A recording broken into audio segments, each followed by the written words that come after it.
O deputado federal Hélio Lopes foi retirado à força da Praça dos Três Poderes, em Brasília, por ordem do ministro do Supremo Tribunal Federal, Alexandre de Moraes.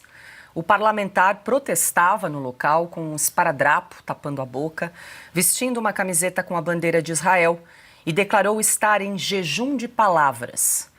Moraes determinou, a pedido da Procuradoria-Geral da República, que a Polícia Federal intimasse o governador do Distrito Federal, Ibanez Rocha, para remoção imediata do deputado.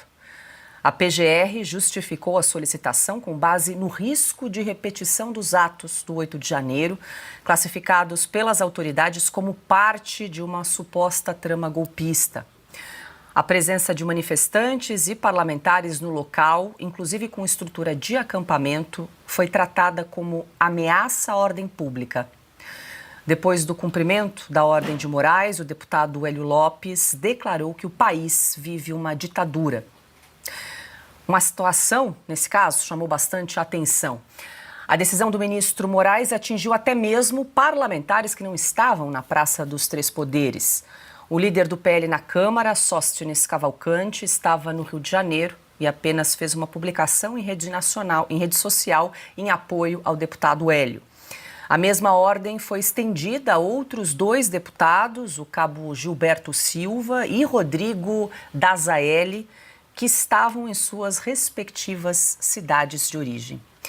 Adalberto Piotto, muito boa noite, seja bem-vindo. Piotto, abrimos o programa de hoje resgatando uma decisão do ministro Alexandre de Moraes de sábado, que determinou, então, na verdade, foi até bem mais abrangente, né, em razão aí da remoção desse deputado, mas ele determinou a proibição de qualquer acampamento no raio de 1 quilômetro ali da Praça dos Três Poderes, da Esplanada dos Ministérios, quartéis das Forças Armadas em Brasília, com a justificativa de prevenir atos do 8 de janeiro. Eu até acompanhei o Sebastião Coelho, que se tornou advogado dos deputados que estavam ali na Praça dos Três Poderes, e ele chamou a atenção para um outro fato, que achou curioso o governador do Distrito Federal, Ibanez Rocha, cumprindo uma determinação do ministro Alexandre de Moraes, e ali, então, com o apoio da Polícia Federal, retirou o deputado Hélio Lopes, que estava acampando de modo pacífico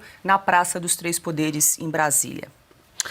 Paula, boa noite. Boa noite, Marina. Seja bem-vinda. Cauti, Ana, a todos que nos acompanham. Dois pontos rápidos aqui. Isso é direito de reunião, é garantido no artigo 5º da Constituição Federal, é cláusula pétrea.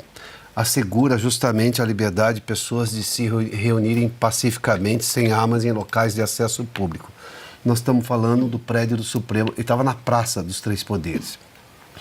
O ministro não tinha esse direito não pode ser dado a ninguém no país, porque isso é uma garantia prevista na Constituição. Essa que tem sido rasgada todos os dias pelo próprio Supremo Tribunal Federal. Esse é um ponto, mas volto a ele um pouquinho mais tarde.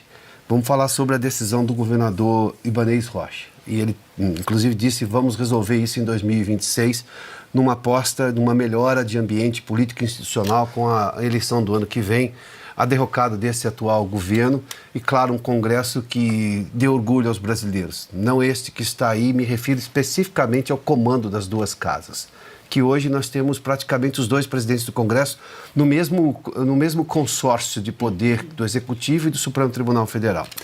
O Ibanez Rocha foi retirado do poder sem nenhuma prerrogativa constitucional pelo Supremo Tribunal Federal por decisão do ministro Alexandre de Moraes. Nomeou um interventor. Você se lembra disso? Um governador que, pela Constituição, é julgado no STJ, foi mandado fora do cargo, afastado do cargo por uma decisão completamente estapafúrdia do ministro Alexandre de Moraes, sem direito a julgamento para saber se ele realmente tinha culpa em alguma coisa do que tinha acontecido no 8 de janeiro. É previsível até compreender esse cuidado, essa prevenção, melhor dizendo, do governador Ibanez Rocha. Isso em nada afasta o absurdo da decisão em si do ministro Alexandre de Moraes. Nós estamos falando do direito à reunião, isso é uma garantia. Daqui a pouco eles vão suspender o quê? O direito a eleições livres? Porque isso também está na carta de Donald Trump. No segundo parágrafo, se não me engano, está lá especificamente o porquê da sobretaxa de 50%, que nós vamos falar mais sobre esse assunto, marcada para agora, dia 1º de agosto, sexta-feira. Então nós estamos vendo aqui, dia por dia, o atropelo do Supremo Tribunal Federal sobre direitos constitucionais, garantias individuais do cidadão brasileiro. E a pergunta que eu faço a todos aqui, porque nós estamos aqui na Oeste falando disso dioturnamente, por que tanta gente ainda tem medo, receio, não é capaz de dizer isso publicamente? E eu não estou dizendo aqui para falar qualquer coisa perseguindo ministro Supremo. Não é esse o fato. É só em defesa das garantias constitucionais. Estou me referindo a governadores, a prefeitos, a congressistas, que não os da oposição, que têm feito isso de forma hercúlea até, mas não estamos falando em defesa da Constituição dos mínimos direitos. Agora nós vimos um parlamentar sendo retirado porque estava fazendo uma manifestação pacífica. Risco do 8 de janeiro, de novo. Quem que se quer convencer? De novo, nós estamos falando do atropelo, mais uma vez, da Constituição. É difícil entender, né, Piotr, porque ele fala risco do 8 de janeiro, mas essa decisão, ela ocorre no âmbito do inquérito das fake news, aquele inquérito do fim do mundo aberto 6 anos atrás. Em 2019. Em 2019, quer dizer, uma coisa não tem relação com outra. Marina Helena, muito boa noite, seja bem-vinda. Boa noite, Paula, Piotr, Ana Paula, Cauti. É um prazer estar aqui com todos vocês, principalmente com a nossa audiência. Pois é, eu queria ler um trecho aqui, porque realmente isso aqui me salta aos olhos. É o seguinte, ele fala o seguinte, aliás, ler as decisões do Moraes tem sido algo que eu recomendo a todos, né? Que ainda acreditam que a gente vive num Estado democrático de direito de fato.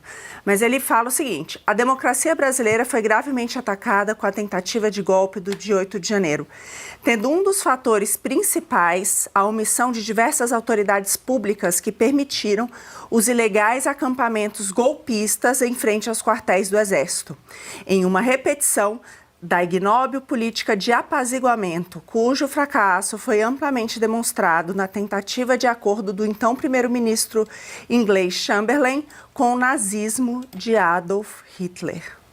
Não se negocia o Estado Democrático de Direito e não é razoável a repetição do lamentável erro anterior de permitir a organização de criminosos acampamentos golpistas livremente. Eu só faço uma pergunta razoável. Tem parcialidade um juiz que diz que a população chama a população de nazista? Ele aqui está dizendo isso. Sim. Ele aqui está dizendo exatamente isso. Ele está falando o seguinte, olha, aqueles manifestantes do 8 do 1 são equiparados aos nazistas. E aqui ele está indo além, dizendo também que os manifestantes que estavam ali, Hélio Lopes, que estava com uma mordaça, não falou absolutamente nada, portando a Constituição e a Bíblia, que aquilo ali pode ser comparado ao nazismo. Qual a imparcialidade de um juiz que ataca as pessoas com esse termo tão vil? Essa é o meu primeiro questionamento. Então, a verdade é que, assim como todos os outros processos, a gente tem dito aqui, o Moraes não é imparcial o suficiente para julgar nenhuma dessas pessoas. E ao citar Hitler aqui, dizendo que agora vai fechar a Praça do Povo, porque vamos lembrar, a Praça dos Três Poderes é a Praça do Povo. Ele simplesmente fechou a Praça do Povo, ainda abriu ali um espaço de 1 quilômetro, a mesma coisa na frente de qualquer quartel-general. Como assim?